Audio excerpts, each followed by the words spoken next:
So, ladies and gentlemen, it's on. Oh my God, it's on. Oh, it's on. It's on. Already it's on.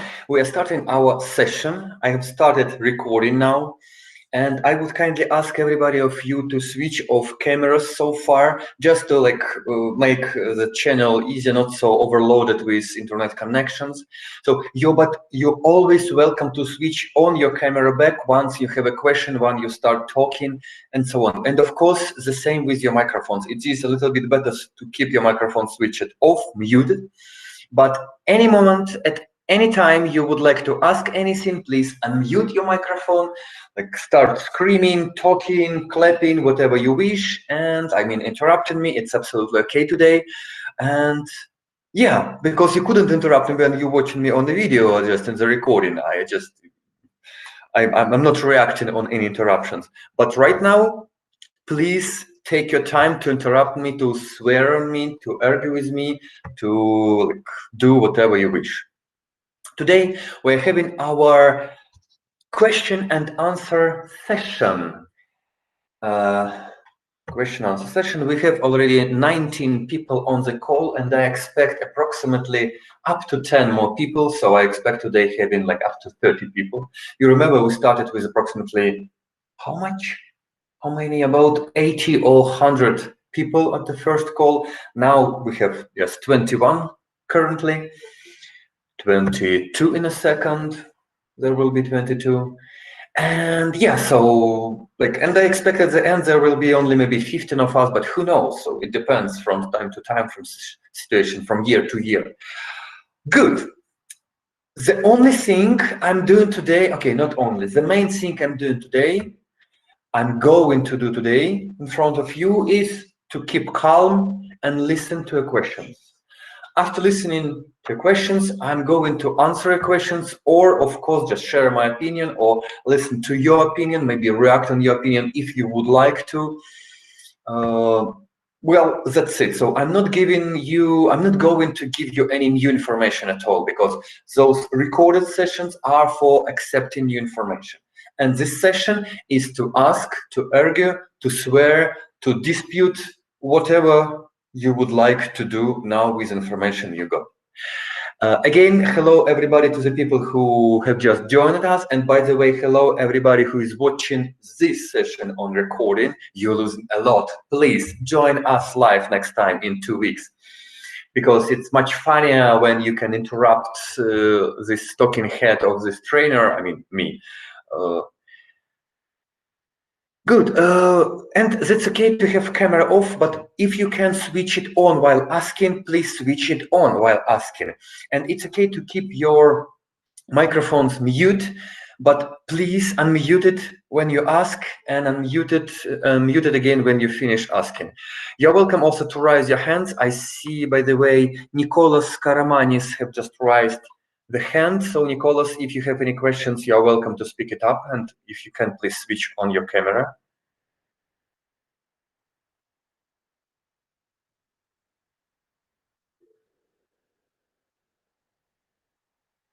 Okay, we don't hear you, Nicolas.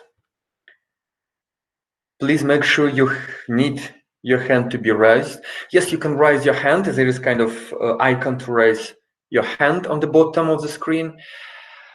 Yeah, so since you're still keeping silence, let me please remind you in short the topics of our sessions. 2 weeks ago, okay, first of all, 3 weeks ago, we had the introduction session just about logistical stuff, logistic, everything. But 2 weeks ago, we had this basics of youth work session when I explained, I mean, my alter ego from the recording explained you about some non-formal education.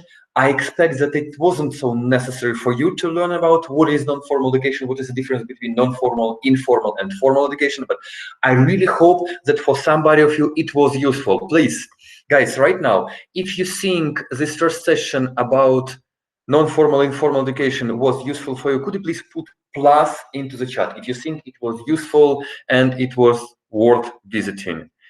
Thank you very much. I see. So I'm really happy that it was at place.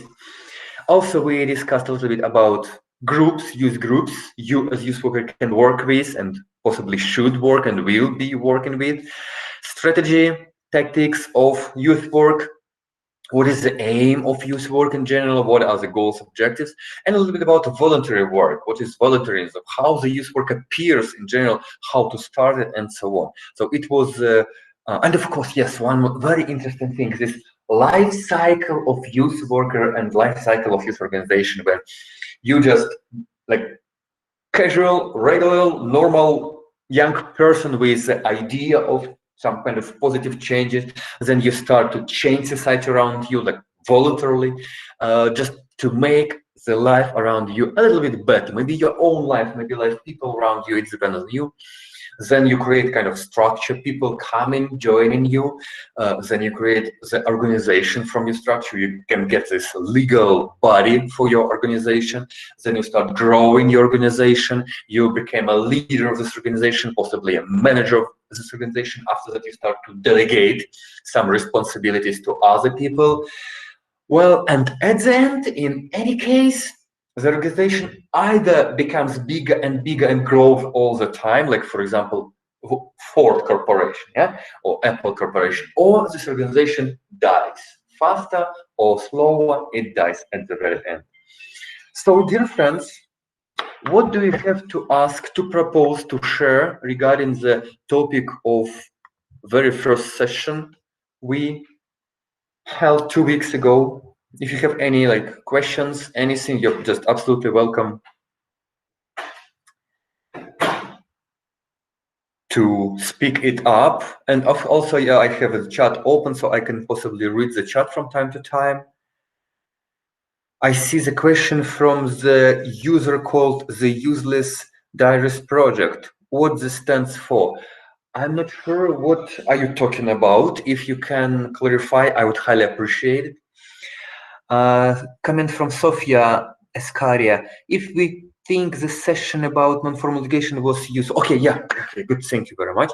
If you found useful the first, okay, it was, okay, now I see, okay, it just was a question about those pluses and the answer, sorry, my, the plus symbol, this is the plus symbol, thank you. So now I see, good. Thank you very much. So coming back to my question, I see 2 raised hands. By the way, I still see 2 raised hands. So anybody, please unmute yourself if you have anything to clarify, to like define, to persuade, any details, any nuances, any specific questions, maybe something about your practice. If you know, if you don't have such people asking on WhatsApp to join. I don't see any request to join.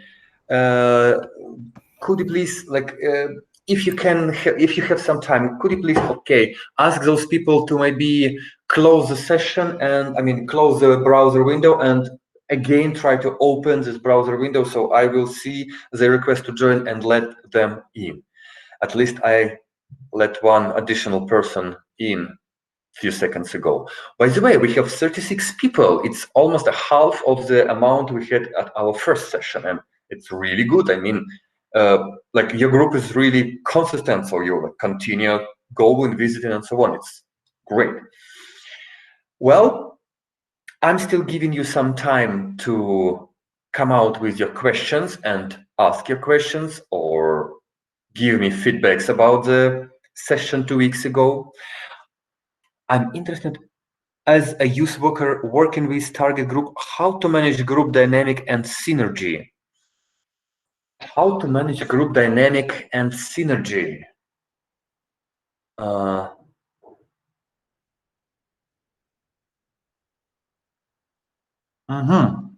Well, good. How to manage group dynamic? It's kind of, for me, it's about 10 hours of just lecture or maybe 2-3 days of training sessions. Well, I will try to like improvise and answer this question in short. It's an answer to Ketivan Kochladze. Kochladze, possibly. I'm really sorry if I pronounce your names or surnames in not so correct way. So, how to manage group dynamic? First of all, to create this dynamic, to be active but not too active. And very important, be responsive for the group's activity.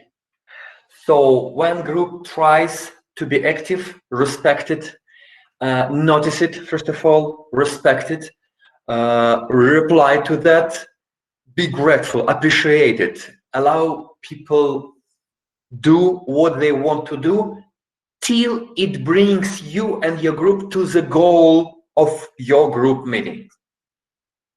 If this is just like desire, like very active desire, for example, to play World of Tanks for a few hours, then possibly your youth organization is not the best place and time. I mean, your group work is not the best place and time to play World of Tanks or any other video game. That's it.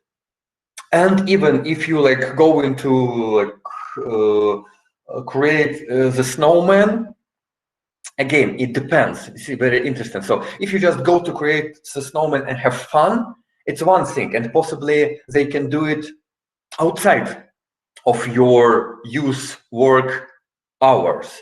But if you do the snowman and at the same time, for example, you learning all together, practicing all together how to help one another, how to distribute, for example, the work, or any other goal of education, or maybe you're learning physics, like what is the temperature of the snow being slippery, and what is the temperature when the snow becomes not so slippery, and what is the temperature when the snow becomes like starts melting, and so on. So just physical training lesson or whatever. In that case, you're welcome to go to make the snowman and reach the goal of your youth work at the same time. So be active, be responsive. When you see the activity from the group, from your participants, from youngsters, each time carefully define, is this activity brings you and your group to the goal or not? By the way, one more thing before that, it's important to have the agreement with all the group, with everybody, not all the group, with everybody in the group, I would say, personally, everybody in the group, that you agree during your youth work to move toward the joint general goals. I mean, you want them to, for example, learn something about geopolitical question of, okay, let's go to complicated topics. Geopolitical issues of Armenia and Azerbaijan territories, yeah? So, for example, all the group want to learn something about that, and you want them to learn something about that. And you agree that you go the same direction, so yeah, go on. So, coming back to the situation, when you see the activity from the group, carefully define if it brings you and your group to the goal or not. If not, politely interrupt this attempt and ask to continue during the coffee break or later or tomorrow or whatever. If it leads you and your group to the goal, then support it, add, and so on. Add some fun, try to make it more active, more energetic as you can. That's kind of kind of short answer on this question as far as I see, but it's really short and really like general without examples, because if I start talking about examples, I tell you, I need 10 hours just to tell about it. And of course, you can easily Google group dynamics and some specific tools. For example, as far as I remember, next lesson, actually, on our next lesson, we tell more about group dynamics, group warm-ups, and 4 game types. So please wait for just one more week, dear Ketevan. And after next session in 1 week, please evaluate, did it answer your question? I mean, will it answer your question or not? Okay, Ketevan, please let me know if I gave you some kind of insight about it. I'm going to the next question from Sofia Escaria. Can you tell us more about your own experience? How did you come up with an idea for your own project? Well, how do I come up with the idea of my project? You see, it's always, okay, my own project. If you talk about my own project, thank you very much for this question. I also will try, okay, I can tell about myself for weeks. But anyway, I will do my best to be as short as possible. So my personal projects are always something I like to do. I like to do hobby circles. My next project, not just mine own, but of where I'm one of partners, will be dedicated to hobby circus, juggling, fire show, and so on. So I'm a theater director and leader of spinning fire show troupe for about 20 years, and I will continue doing the same thing.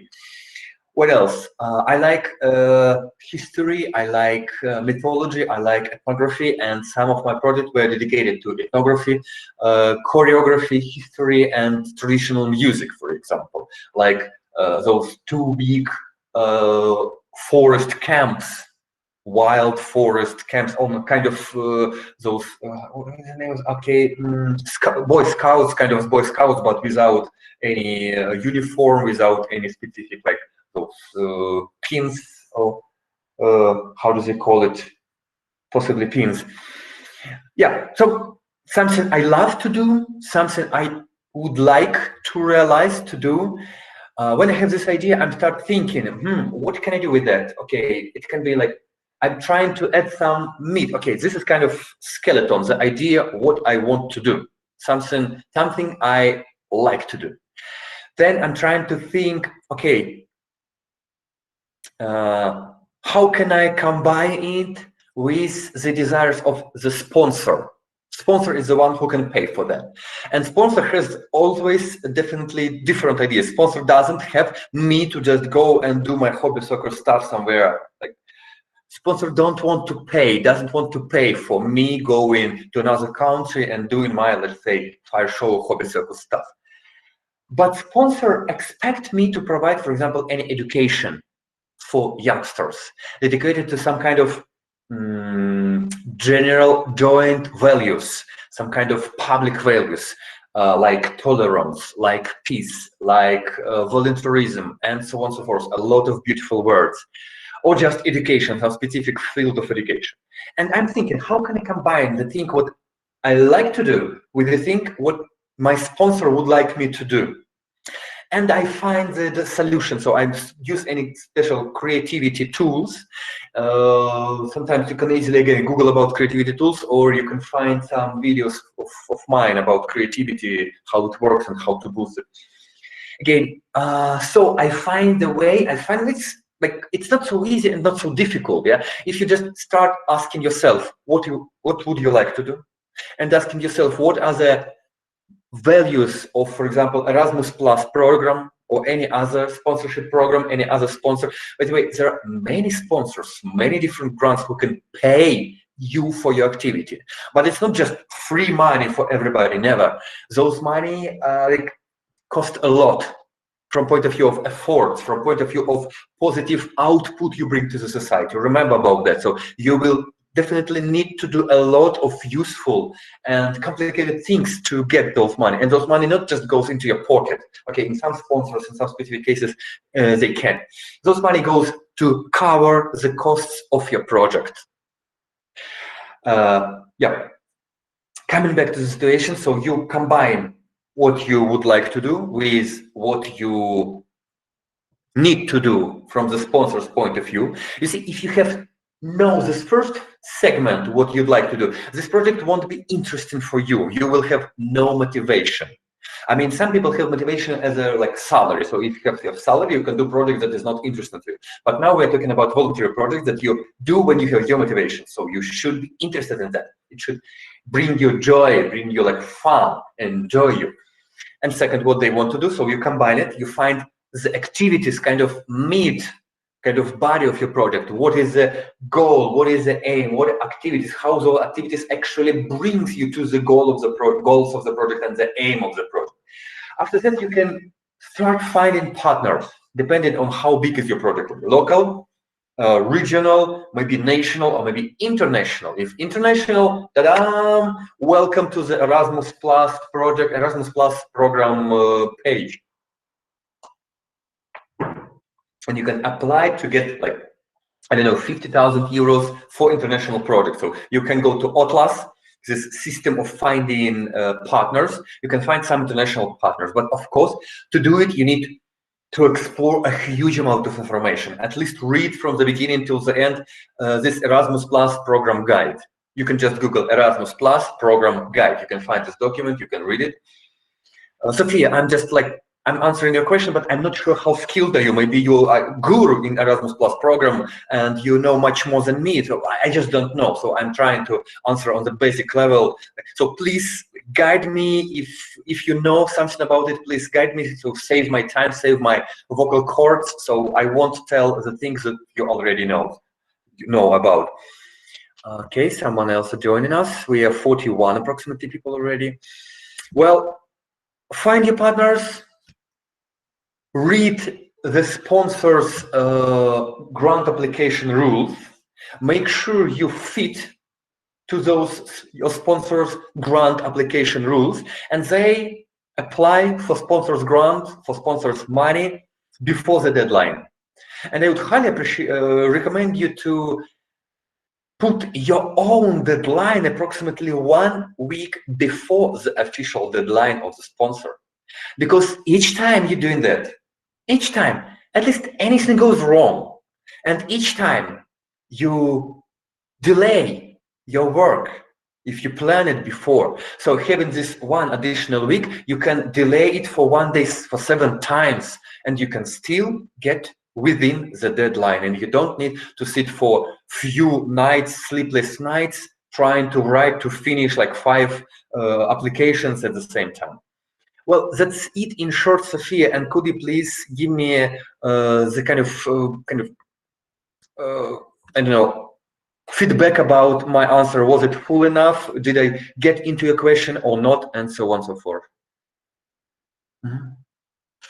So yeah, I see answer from Ketivan for my previous. Good. Let me please try next question. Goes. I'm going by the chat. You can see all the questions in the chat. I see next one. Ina Sasnowskaite. Ina, please forgive me if I pronounce it not so correct way. And there's a question. I would like to add to the question of Ketevan. How can I or we change an attitude of group dynamic only in a few meetings, usually 3 meetings of 2 hours?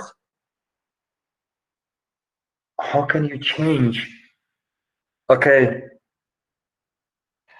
Well, okay, I have different approaches to this question because question is pretty general. It always depends on to change from what to what.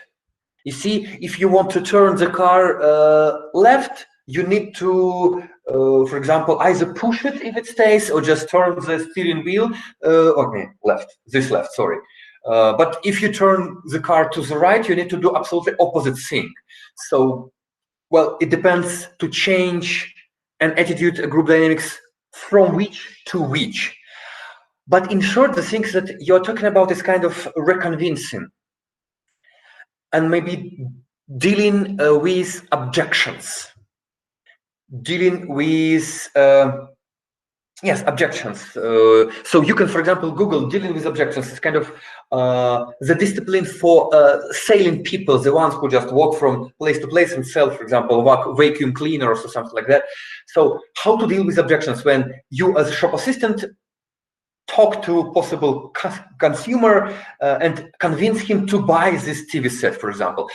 Technically, you are doing the same thing with your youngsters. So you're welcome to read those books about how to convince person to buy something, how to sell a lot, how to deal with objections, dealing with objections. So yeah, but in very short, how to change this attitude, change the group dynamics. First of all, became one of them. Pass the friend of four barrier. There's kind of friend of four barrier when you talk to any audience. By the way, you will have this session about friend of four barrier very soon. Pass this friend of four barrier. So became the person they agreed to trust they agree to respect, but you need to keep specific like distance. So they should trust you, but they shouldn't clean their shoes about you. Don't be the slave for them. Keep just a little bit very specific, maybe zero different. So when you talk to like people more like adult, more senior, it's much better to be on the same level with them, but not always. It depends on the situation. Normally, it's like you should find very wise distance between you and them when they trust you, when they like treat you as one of them, but at the same time, they agree to follow you. That's it. And after that, when you pass this barrier, friend of foe barrier, you can start slowly propose your vision. And while doing that, keep track on explaining why your vision worth trusting from their side, why your vision is good. Well, very short again, very general, like, I'm not sure about those answers because yes, I'm trying to answer within a few minutes to those questions. But Ina, please, like, define, specify your question if you would like to. And I'm going to next one from Chlem C. Hello, I apologize for joining a bit late, just finished, but no problem, it's okay, welcome to join, that's great. Ketavan, thank you, make notes with knowledge. Thank you very much, Ketavan. Next one, Nicholas Karamanis. Mr. Alexei, what inspired you to become a youth worker? What inspired me to become? Just my desire.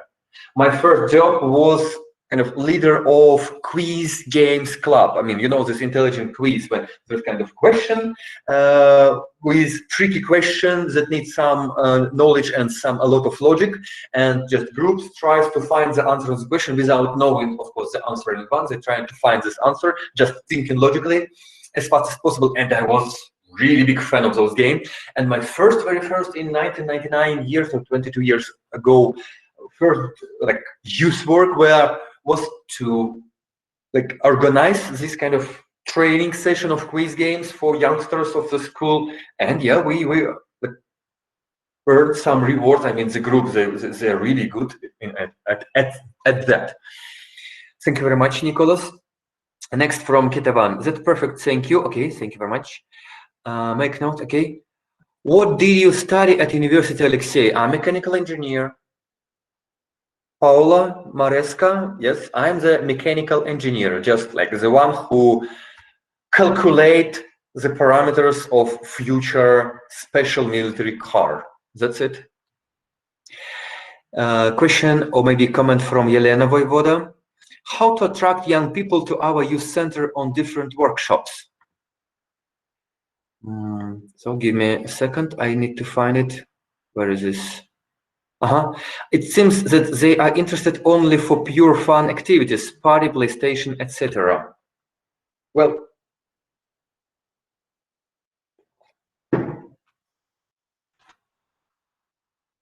I would say that's referred to values, motivation and fun. So yes, two main, three main ways.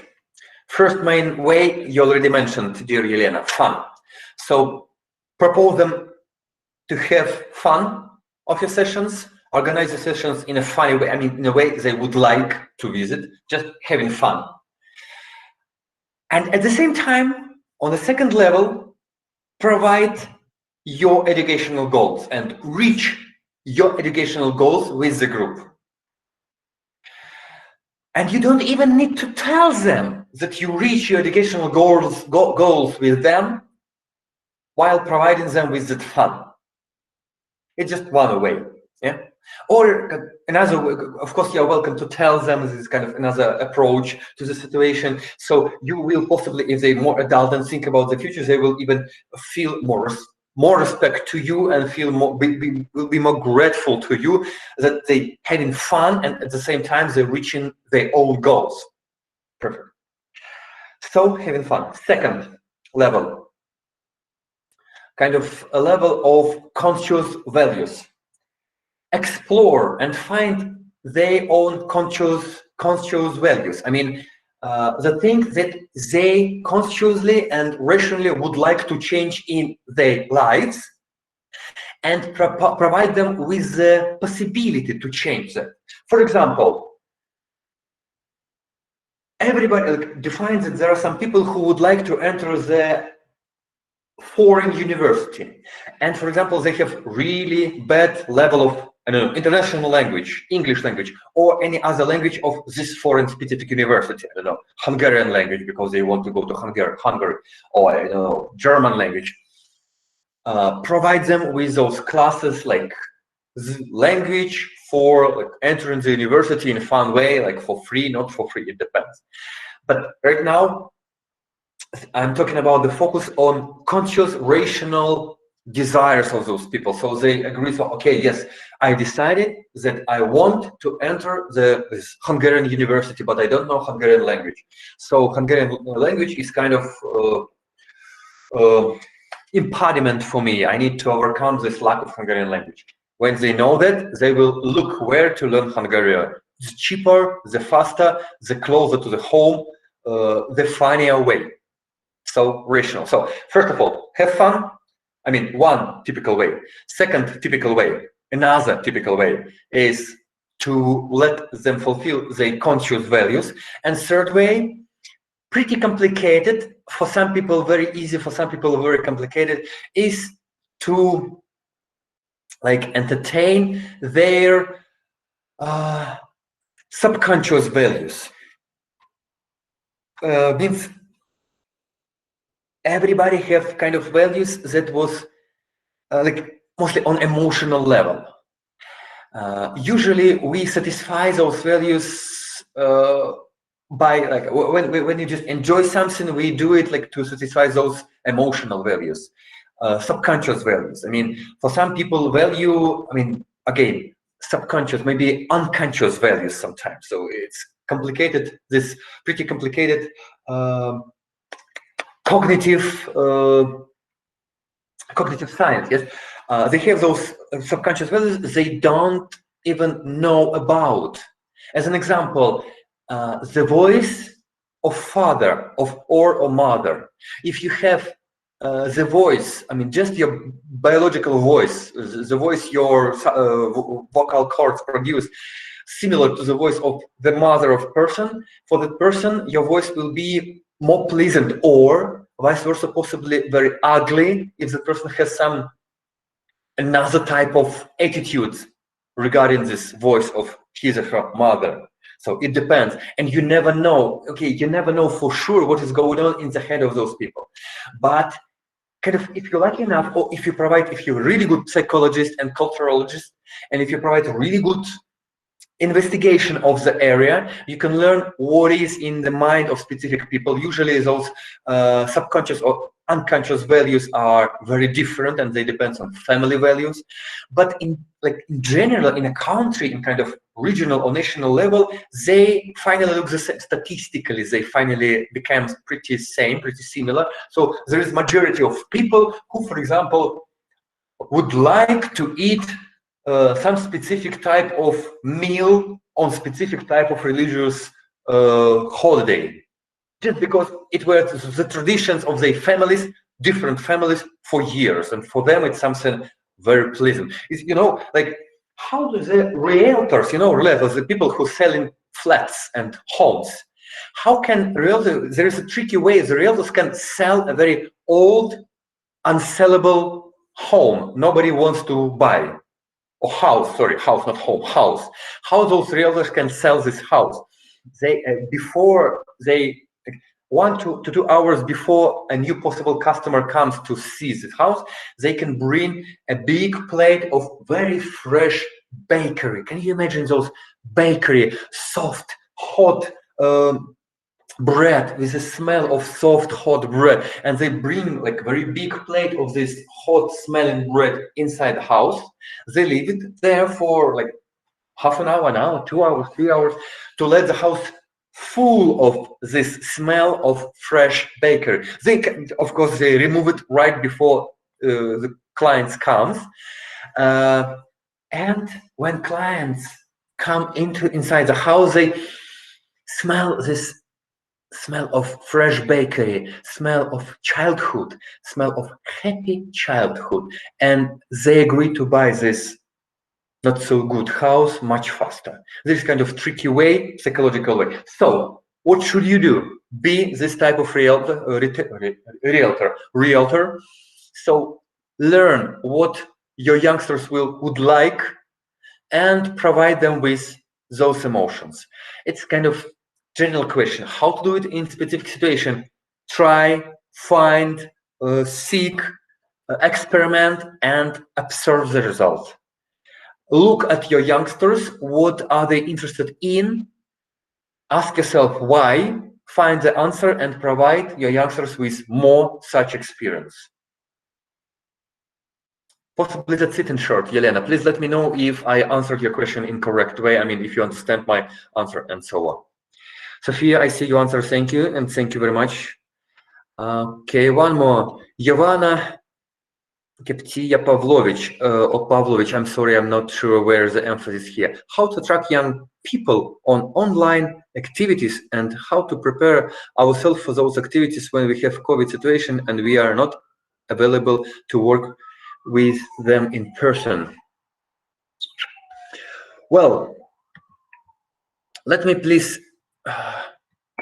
share with you a link to the video. I provided this session for businessmen, for managers. I just put the link to YouTube video into the chat.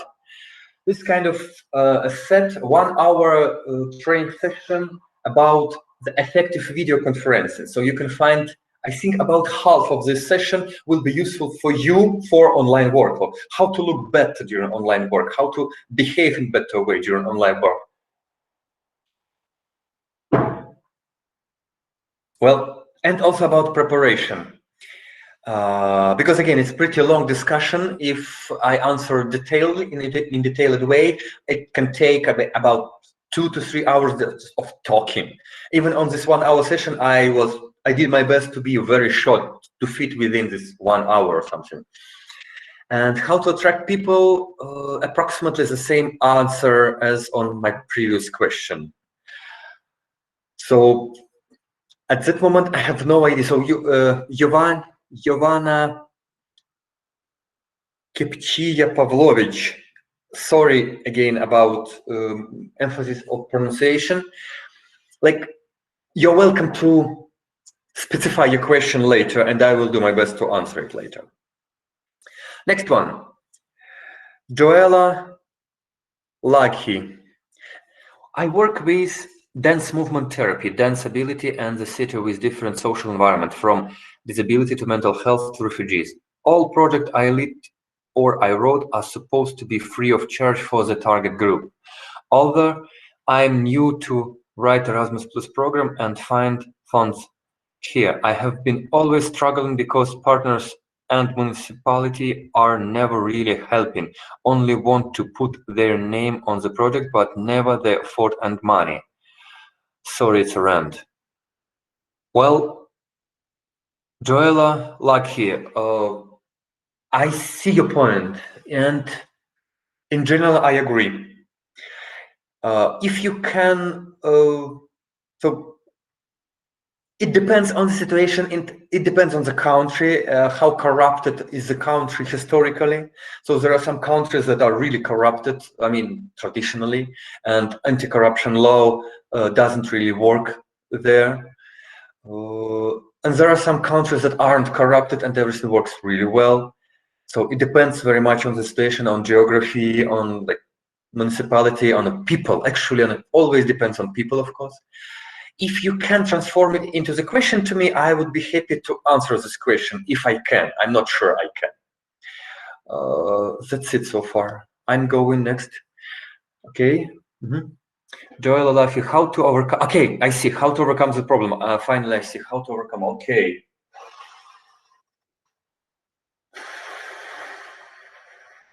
Well, Joel, I don't think you can change the system around you. I mean, you can change the traditional behavior of people in the municipalities or in the like top levels of any grant program, any sponsor. I don't believe it is possible. You can adjust yourself to that somehow. Well, the only thing I see how to like continue providing the society with useful service. So I guess I have the idea that you're going to provide the society with useful service. I mean, your service, like your dance therapy, your activities. And the only way I see to continue providing society with this useful service is just to be more active. I mean, to continue to do the same.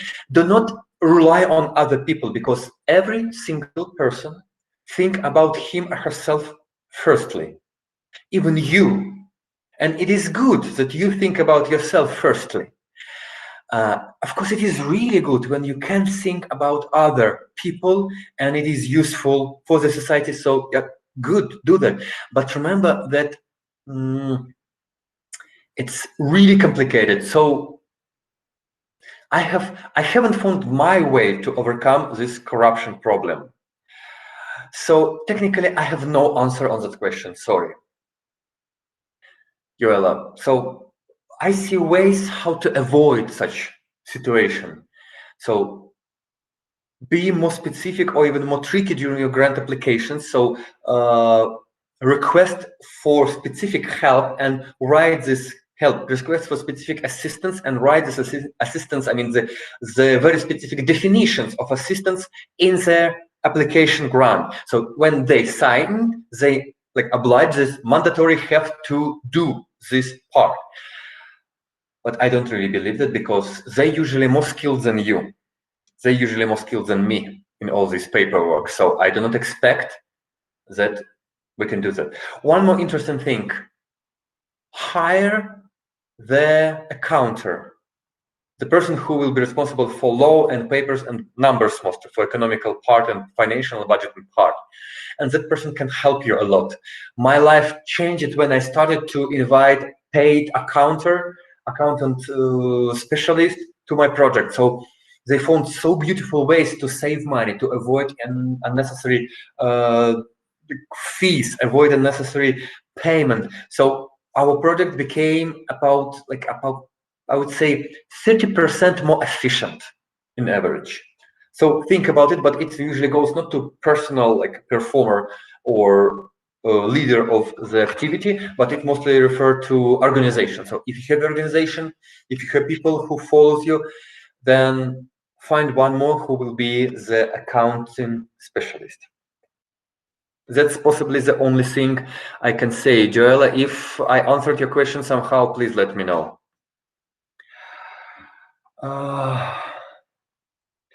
Ina, perfect pronunciation. Thank you very much. Whew, whew, I managed. Let's say from more negative, from more positive. Okay, okay. It's about the changing of the group dynamic and attitude. Yeah, so approximately the same. So thank you very much, Ina. Nicholas, youth work project include many topics: environment, history, sustainability. From a beginner youth works point of view, how do we get to know better a topic? Through books? Well, guys, book is kind of good, but long, efforty, and I mean hard, long, and difficult way. But it brings you much deeper to penetrate this like bench of science, this field of science much deeper.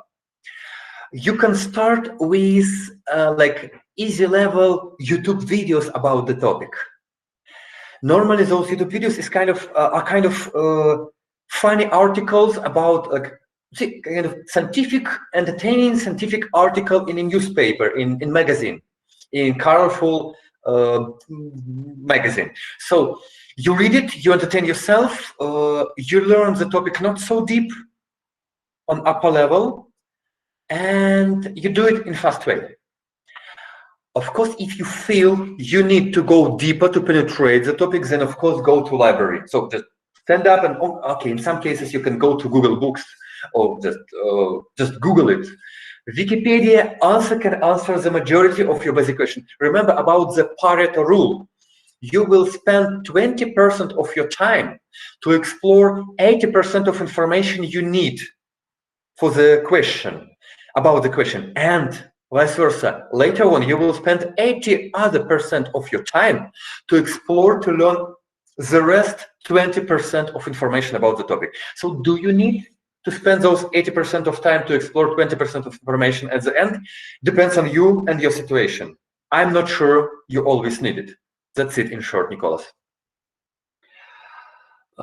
Please let me know, Nicholas, if I answered your question. Next one, Michelle Corsini. Question about the program. Are we going to speak and explore also how a youth worker, coach, mentor have the guarantee safety and protection in group, not only from inside, but also from outside? To guarantee safety and protection, again, there are many different definitions and many different meanings of safety and protection, dear Michelle Corsini. Safety against what? Protection against what? Safety for whom? If you can exact your question, I would highly appreciate. I will go further to the next question possibly, and I hope you can give me more insight about your question. Zulema, I love that bread. Yes, thank you very much. It's about those realtor tricks. I wonder about the meaning of this subconscious values. Thank you. Thank you very much. My pleasure. Smell of happy childhood. Wow. Yes, that's it. Athena, yes. Ketevan, perfect example. Thank you very much, Ketevan. Zulema, are you happy childhood for home? Yes.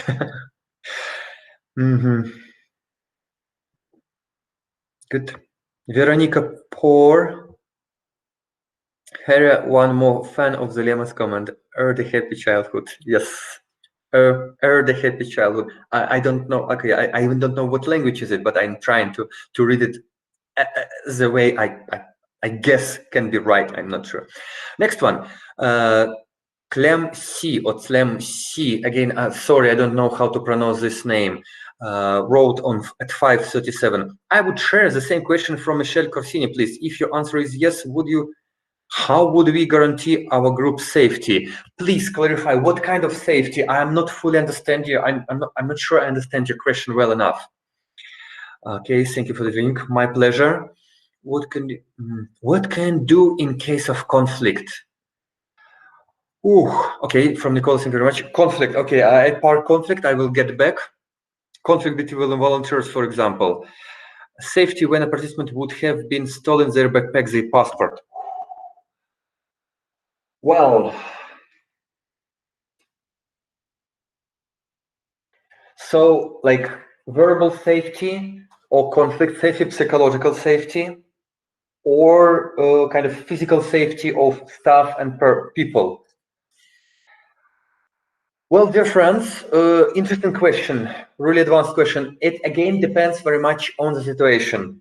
My freshest example was about more than a year ago, when I provided a 2 weeks training session in India. Quarter of our group was from India, actually. Quarter was from Nepal, quarter from Cambodia, and 1/4 from Denmark. Yeah, and we all were really afraid of street robbery, and so like we kept our stuff in really safe way. And organizers always reminded us, always told us, please remember about safety of your stuff. There are many of street thieves around. Be really safe, be really careful with everything. And there was only one specific situation during these 2 weeks in the north of India, when the backpack of one of our people was stolen in a train. And that specific participant whose backpack was stolen was the Indian guy, a local one. It's a very interesting example. So local person wasn't so focused on his stuff, and it's really sad for me to say that. So he lost some documents and money, not a lot of money, but anyway, kind of a lot of, you see, troubles. It caused a lot of troubles. Well, so yeah, coming back to the story, it was just a story of my life, beautiful story of my life. Coming back to the question, you never can guarantee 100% of safety. the same as just sitting at your place at your home. You cannot guarantee 100% of safety right now. Nobody can, no police, nobody. But focusing, reminding, thinking, and like knowing the situation, local situation. Right now, I can again tell a huge amount of specific examples, like in Hungary or in, I don't know, Croatia, or in another way, for example, in Belarus. In Belarus, for example, safety is a very complicated question right now, so you should be afraid of police, for example, not of street thieves. In Russia, in deep Russia, or in Moscow, absolutely different regions. In Kazakhstan, well, very different examples and very different approach to safety. Parampapam. It's about physical safety. So find a place for your activity, lock the door, focus on safety, and inform your audience about safety. Well, very basic comments. I wouldn't say something specific can be said there. But another question is about psychological safety, dealing with conflicts. Guys, you easily can Google how to deal with conflicts. Just conflict resolution or dealing with conflict, best tips, best approaches to conflict resolution. There are a huge amount of different books, mostly those books about business, about negotiations, and it's good for you, about HR, I mean, human resource management, and it's also good for you. All those books work for you. So do not hesitate to find those books and read them. And even do not hesitate to start from short articles that you can easily Google on some websites. Those short articles, again, have very small level of penetration to the topic. So just very basic approaches, but you have in your practice can implement even after a couple of articles, short, like 10, 15, 20 minutes of reading articles or even videos from YouTube. You can learn some basic stuff and start implementing this basic stuff. While implementing this basic stuff, I mean, dealing with conflict or maybe even avoiding conflict is better than dealing with conflict. So the more skilled are you, the easier for you to track your group and to catch the moment of future conflict appearance. And you can avoid conflict before the conflict actually appears. Occurs, yeah, one more beautiful word. Well, in very short, that's it. Yeah. Let me please check the chat. Clementina, okay, good. Now I know that Clementina, good. Vladas Polivicius, how to guarantee use work safety when it is not program time? You cannot. For example, young people from the youth exchange go out from the building to swim and all leaders are sleeping. How can we be responsible for these actions? Technically, you cannot. If they adult, if they over 18 years, you legally don't need to. Of course, you would like to. The only thing, you see, you're not parents for them. If you're talking about people like over 18 years old. And the only thing you can do is to recommend. So you even sometimes you cannot prohibit them to drink alcohol. Of course, it depends again on local regulations. In some countries, 18, in some countries 21, in some maybe some other regulations, maybe total prohibition because of religious issues or whatever. But technically, you cannot. But within the territory, you can propose and you can explain, you can convince them, you can just remind them.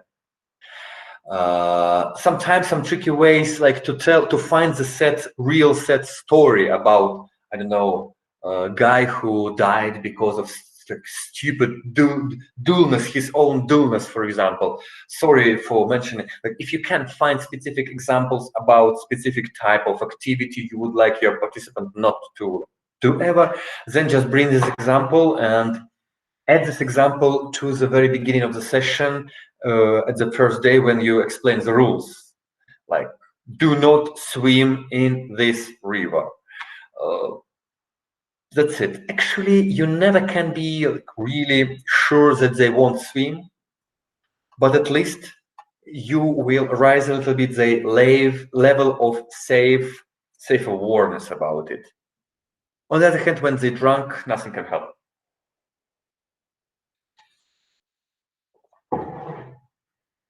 That's it. I have nothing to say more about it, possibly. Let me please go. Yes, I see answer from Ice-T. We can't agree. But they're under, if they're under 18 legally, are we responsible 24/7? Yes. Well, again, it depends on specific situation, but technically, you're responsible 24/7. But beautiful thing is, when they are under 18, you have the legal right. So, for example, you can prohibit them. Again, it depends on specific situation, on specific country, or like depending on which country we are talking about. But in majority of countries, when they're under 18 years old, you technically can just lock the door. Like when, of course, it's kind of prison. It's kind of bad example, and I wouldn't recommend to do that. But if we're talking about like critical situation when they really want to go to swim in specific local lake, and this lake is full of cold streams and wheels, and you know those stories about dead people who is dying there. So first of all, explain them those stories about dead people. Ask all the staff, all your colleagues who are also co-trainers to tell such stories and track them, and possibly even start providing this night watch. But bad example, like I wouldn't do that. I would find the ways to like find common ground and convince them, persuade them not to do stupid things. Like, you know, this big poster, not be an asshole. Please do not be a dead body at the end of this course. Sorry for mentioning it. That's it, kind of. And yeah, legally, yes, but there are a lot of buts. Totally agree. Clementine, yes, Clementine. I will be more specific. If and when a participant has been stolen his backpack, is it project partner's responsibility to offer assistance with regards to going to the embassy for the stolen passport, offering monetary support to feed them during the training process, money to go back to their country cities? Thank you. Well, here we can mention the insurance. So your participants can get the insurance from robbery, for example. In some specific cases, this is possible, not always, not everywhere. And by the way, from my personal experience, majority of those robbery insurance works really bad. I mean, those insurance companies tries to find any way not to pay that money. But if you really like do it in a clever way and very like pushy way, you can find the way to get those insurance money from insurance company. It's a first thing, but of course you need legally register that this person like was robbed and some stuff was stolen, and you need to bring some like all those copy of papers from police and so on and blah blah blah, and the person can get some specific money for hotel, for ticket to home, first class ticket sometimes, so it depends again on the situation. Yeah. Second, you are not responsible for crime in your country. You as youth worker never responsible for criminals in your country. So remember, you are not responsible for the consequences. You possibly responsible for specific territory where the venue of your training course, but you can put this responsibility onto the owners of the venue, because you as organizer of the course, as a project manager, you pays to the owner or the holder of the venue, like the owner of the house, of the school, for being there. So as a result, you pay them for safety of your participants. If something happened inside the venue, responsibility is on the owners of the venue, on security of the venue. If something happens just outside on the streets, this responsibility is on police, on local government, local authorities. You never can be responsible for for criminals in your country. Next, if you informed your participants, if you ask them to sign the paper that they are informed about specific regulations, and during this set, let's say, event, they broken those rules of safety, the responsibility is fully on them, like legally saying. They are responsible for being stupid and like behaving in dual way. But of course, if something happened that you didn't inform them, in some specific cases, it might be your responsibility. Do you need to cover the prices, the cost? Do you have to go to the embassy? I think you do not have, because it's not your job technically, but you can. This is kind of good practice. So have additional people, like free hands in the organization, among the organizers pool, to be responsible for some emergency situations. So invite an additional person to be just risk manager, the one who will be responsible for all possible risks. And again, one more thing, everybody of you can just Google the risk management. Clementine, please let me know, did I manage to answer a question? And I'm going further. We have next, Paula Fernandez. Sorry, everyone, I have to go for work, so I am leaving. See you in the next one. Thank you very much, Paula. All the best. Ivona Tomurad. Again, sorry, I don't know where is the emphasis in this name.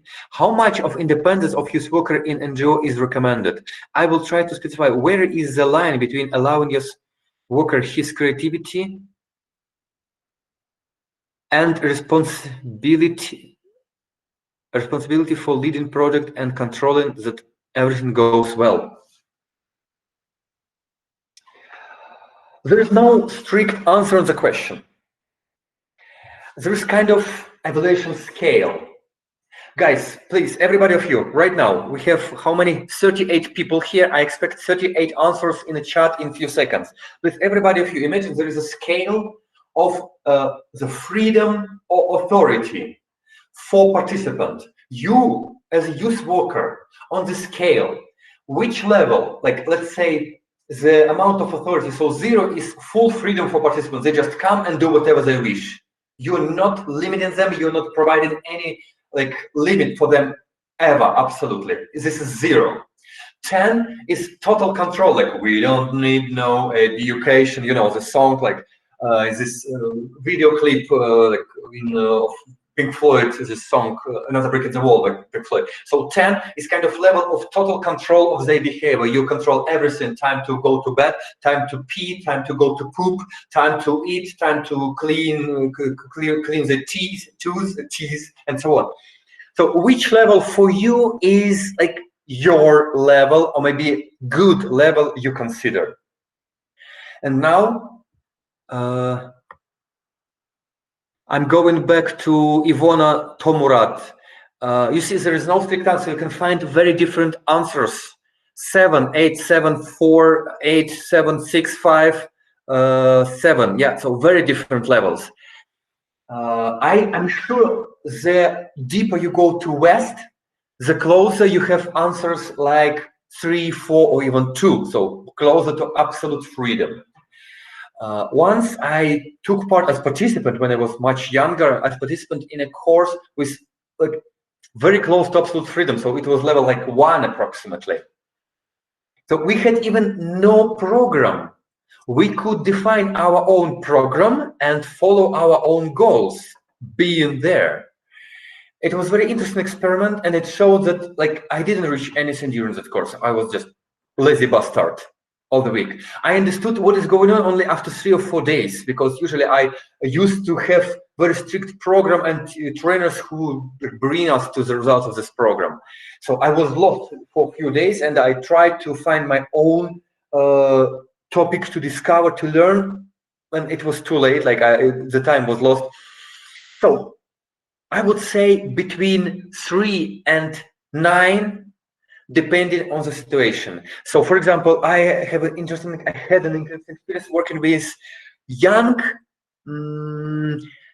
how to say, young criminals with minor mental issues.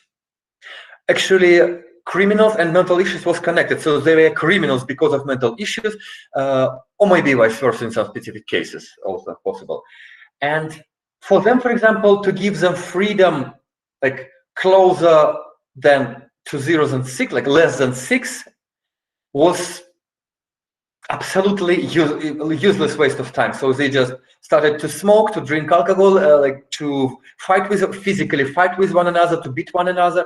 Well, it was a very interesting experience, and actually we managed to reach kind of goals, but I wouldn't say it was a good result. So for me, it was more useful experience than success, I would say. And I would use, as a youth worker, I would go to level 9 or even 10 on this scale of authority for this specific case. That's it. So coming back to the question by, let me please again roll it up, by Ivona Tomurat, or Tomurat, sorry, please let me know how to pronounce your name in better way, in more correct way. No strict answer, but you see this big variety, and you can find your own approach. And being a youth worker, being a flexible youth worker, for every specific situation, you will find your own approach that will lead you and your group to the success. But please start to provide your training sessions. At the beginning, find average level 6 to 8. Then you possibly can feel like safe, confident enough to move to lower level, to 5, 4. You see, the more confident are you as a trainer, the closer to 0 you can move your group. And the ideal youth worker, imagine the magic ideal non-existent youth worker is the one who provides a youth work without any limitations on the 0 level, without personal presence, without any effort. So he just like some kind of preparation, and youngsters just reach their goals themselves somehow. But it's kind of ideal. It cannot be true so far, possibly. Let's go for it. Please, Ivona, let me know, like, or clarify your question to go deeper. Marin, need to leave too. Thank you very much. Was happy to see you. Next, Nana Georgadze. Question: do you somehow measure or monitor the impact of the training on the group you provided? Maybe some positive changes? Well, not always, but very often. The evaluation of educational activities, the evaluation of educational efforts is really complicated topic, and like a lot of disputes are around this topic, and there is no good answer on how to evaluate, because nobody knows. You don't know the background of people, so you can do it only after, for example, few years, I mean many years of investigating that person, investigating his or her success in 5 and 10 and 20 and 30 years. So personally, as a trainer, you almost never can do that. You can rely on any feedback, any debriefing activities, and so on. You should evaluate your efficiency and effectivity by those means.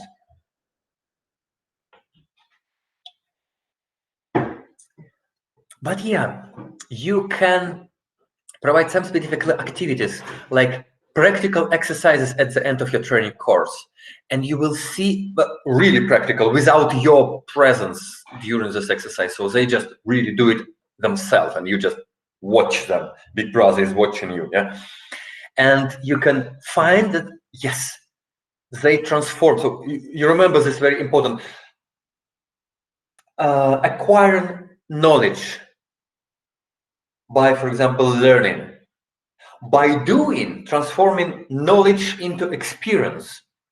And by doing more and more and more a lot, transforming experience into skills. So if you can see how the knowledge transforms into experience of your participant, you are on a good way. You're like on the right way, on the right road. It's good. It's already a great success.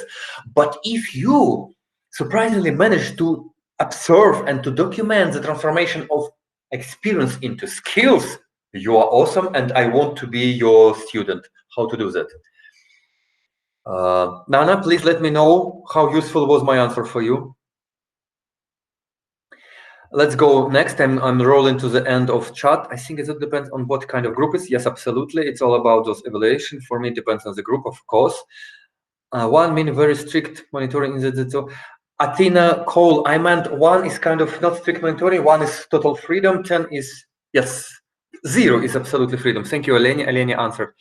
So Clementina added, this question came from my own personal experience as a participant abroad. I'm not a reckless person, but somehow my backpack got stolen, oh shit, from the breakfast dining room of the hotel where we all were staying during the conference.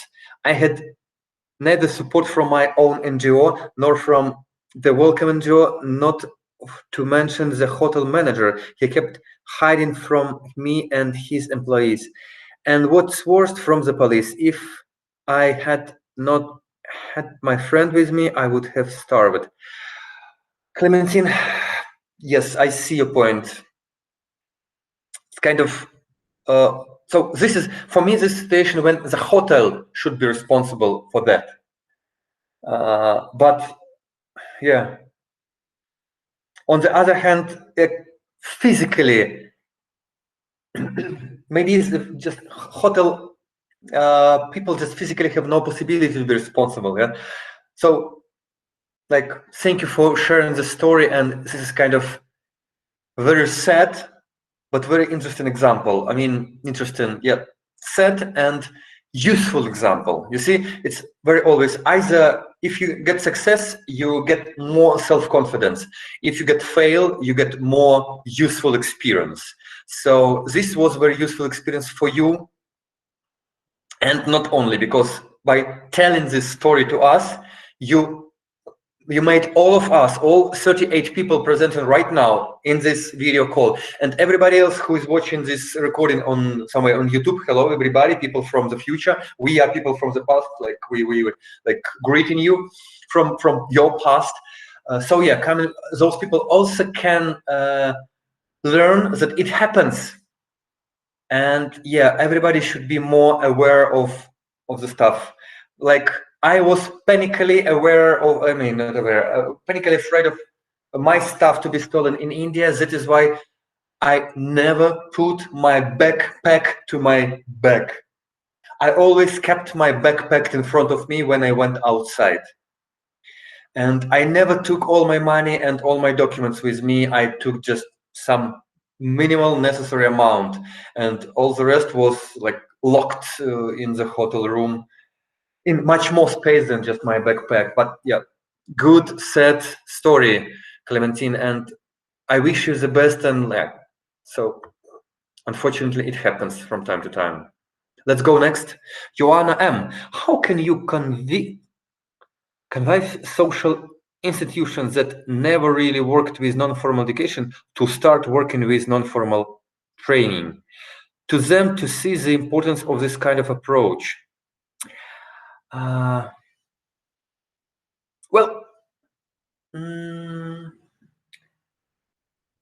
there are some ways, not so obvious, not so visible. So I see two typical ways. First, a good presentation. But remember, those institutions, they are very rigid, yes, and they're very very formal all the time, because they got money from the government. They need to be responsible for those money, and then to be like yeah, actually to report for those money, reporting for those money, and for budgeting, for everything. So they follow their own strategies, their own instructions. And for them to experiment is not a good idea. So everybody tries to stay on his or her own level of comfort. And institutions also tries to stay on the level of comfort because they don't want to lose a lot. But there are two ways. First way, a very good, bright, official presentation with kind of names, with long list of literature used, with many supportive letters from very important people, so you can convince them to launch any experimental specific course of non-formal. Or another way, be formal, go to this institution, start working on those institutions. It was my way, by the way. Start working to those institutions, being formal in front of your boss, and being informal working with the group. A very typical way, and a lot of people doing that. So you have to fill any kind of journal of classes, fill it. Write everything your boss, your director, your manager want to see in this like journal of classroom exercises or classroom meetings, classroom sessions. But if your youngsters want to go to cinema, find the way to let them go to cinema if it leads you and your group to your goals. So but on the other hand, you see, the thing I'm talking is kind of corruption. So you're not really doing the thing you promised your institution to do.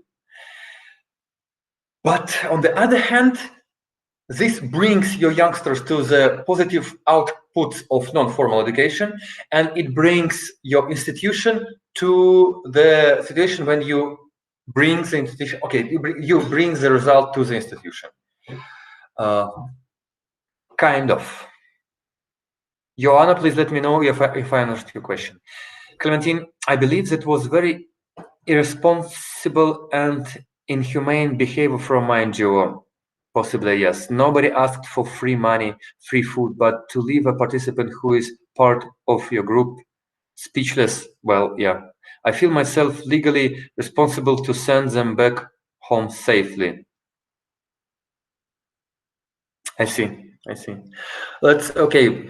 Like I cannot answer, I cannot protect them, I cannot protect you, yeah. So I cannot advocate any of those sides, but it's kind of really good practice to help in such case somehow. And if they didn't, then well, I met a lot of honest people and some unhonest organizations. So remember that it happens. And yes, I had some really sad situations in my practice too, like very long stories about it. I'm trying not to recall those stories back. So those stories, very sad stories in my life, sad experience again brought me to very positive, not positive, I would say, useful experience. There is answer from Maris Bekovic to Clementine. Then Eleni, it depends on the culture of a country. In Greece, we help people in generally without strict task related unambiguous related thought. Okay. Eleni, that's why in Greece, it's again about the discussion. Okay. Let me please skip the discussion. You can read it yourself. It's okay. Our use console, for example. Okay.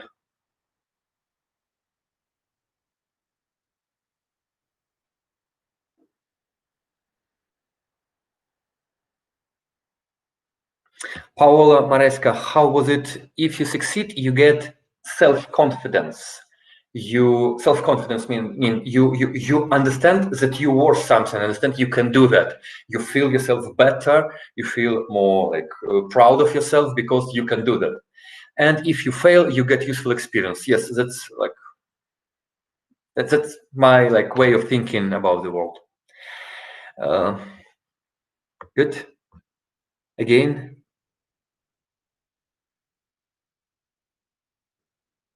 Clementine, thank you. I see your comment. Thank you very much for this story, Clementine.